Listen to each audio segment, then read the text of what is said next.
जय श्री हरि नारायण। प्रिय श्रोताओं, अश्विन मास के शुक्ल पक्ष की एकादशी तिथि को पापांकुशा एकादशी के नाम से जाना जाता है। धर्म ग्रंथों में इस एकादशी का अत्यधिक महत्व बताया गया है, क्योंकि यह एकादशी व्यक्ति को सभी पापों के बंधन से मुक्त करता है। ऐसा कहा जाता है कि यदि कोई मनुष्य अनजाने में पाप कर बैठा हो तो इस एकादशी का व्रत करने से उसे उन पापों से मुक्ति मिल जाती है। साथ ही भगवान विष्णु की कृपा से जीवन में सुख समृद्धि, धन धान्य और शांति का वास होता है। इसके अलावा पापांकुशा एकादशी पर किए गए दान पुण्य का भी विशेष महत्व होता है। तो ऐसे में सबसे पहले आइए जानते हैं कि पापांकुशा एकादशी तिथि की शुरुआत कब हो रही है। ऐसे में आइए जानते हैं कि एकादशी तिथि की शुरुआत कब से हो रही है। अश्विन मास के शुक्ल पक्ष की एकादशी तिथि की शुरुआत 2 अक्टूबर दिन बृहस्पतिवार को शाम 7:11 पर होगी। वहीं एकादशी तिथि का समापन 3 अक्टूबर दिन शुक्रवार को शाम 6:33 पर होगा।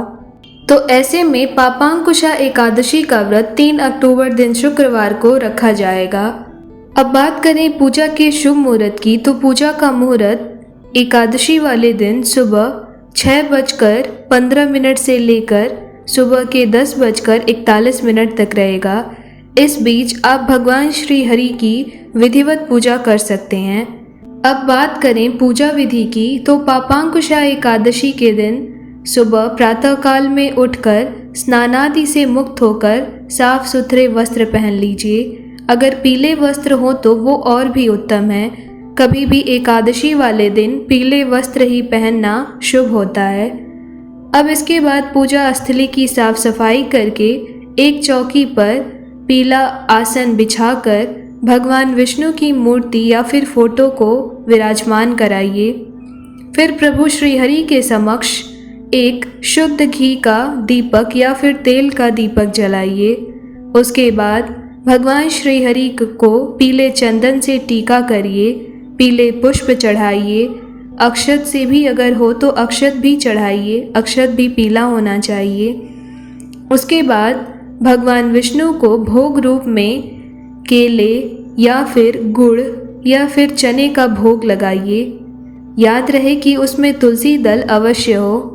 इसके बाद धूप दीप और कपूर जलाकर भगवान विष्णु की आरती करिए। आरती के पश्चात विष्णु चालीसा का पाठ करिए, फिर एकादशी माता की आरती का पाठ करिए और फिर अंत में एकादशी व्रत की कथा को सुनिए।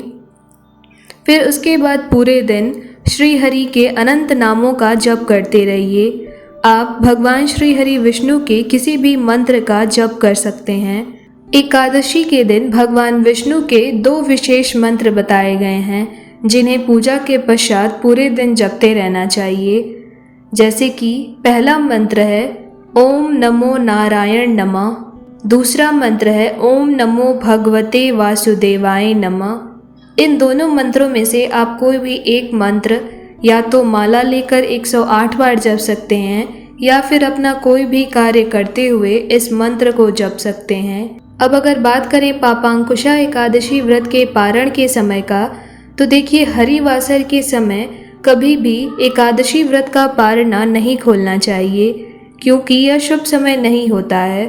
तो पारण का समय रहेगा 4 अक्टूबर दिन शनिवार को सुबह 6:23 से लेकर 8:44 तक। इस दौरान आप व्रत का पारणा खोल सकते हैं।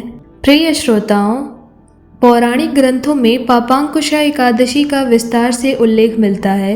कहा जाता है कि इस एकादशी व्रत के समान अन्य कोई व्रत नहीं है। पापांकुशा एकादशी पर भगवान विष्णु की पूजा करने के साथ दीन दुखियों तथा निर्धन लोगों को दान भी देना चाहिए। इनको दान देने से अक्षय पुण्य की प्राप्ति होती है और सुख समृद्धि में वृद्धि होती है। पापांकुशा एकादशी 1000 अश्वमेध और 100 सूर्य यज्ञ करने के समान फल प्रदान करने वाला माना गया है।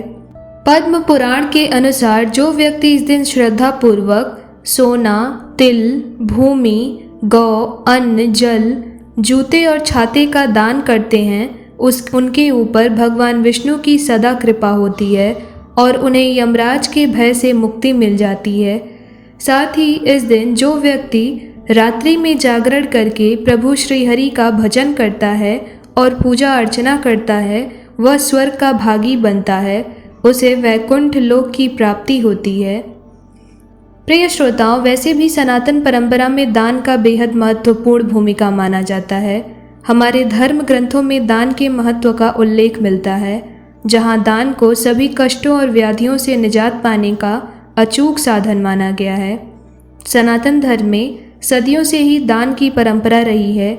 लोगों को मन की शांति, मनोकामना पूर्ति, पुण्य की प्राप्ति, ग्रह दोषों के प्रभाव से मुक्ति और भगवान का आशीर्वाद प्राप्त करने के लिए दान अति उत्तम माना गया है। दान का महत्व तो इसलिए भी अधिक बढ़ जाता है क्योंकि ऐसी मान्यता है कि आपके द्वारा किए गए दान का लाभ केवल इस जीवन में ही नहीं बल्कि मृत्यु के बाद भी प्राप्त होता है। मृत्यु के बाद जब धर्मराज के समक्ष आपके कर्मों का आकलन किया जाता है तो यही पुण्य कर्म काम आते हैं। दान के द्वारा अर्जित किया गया पुण्य इस पृथ्वी पर रहने के साथ और यहाँ से जाने के बाद भी आपके साथ ही रहता है।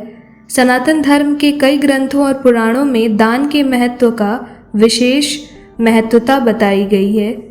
यहाँ तक कि श्रीमद् भगवद गीता में कहा गया है, यज्ञ, दान और तपस्या ये तीनों कर्म त्यागने योग्य नहीं हैं, बल्कि इन्हें अवश्य हर मनुष्य को करना चाहिए। इससे मनुष्य पवित्र होता है।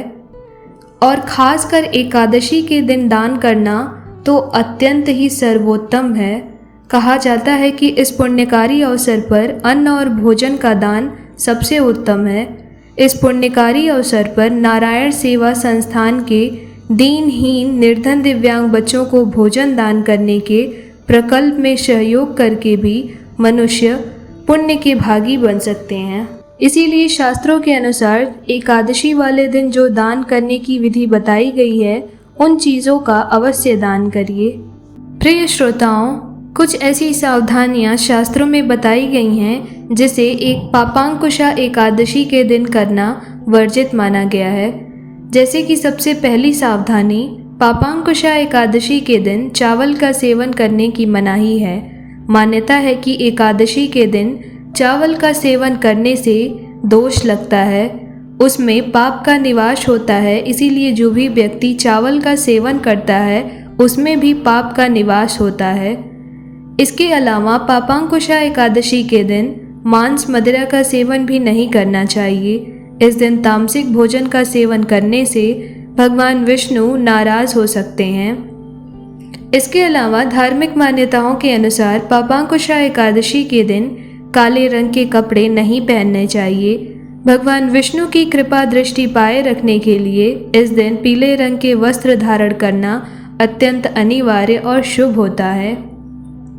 इसके साथ साथ तुलसी की पत्तियां भगवान विष्णु को बेहद प्रिय है, जिसके बिना भगवान विष्णु को भोग नहीं लगाया जा सकता।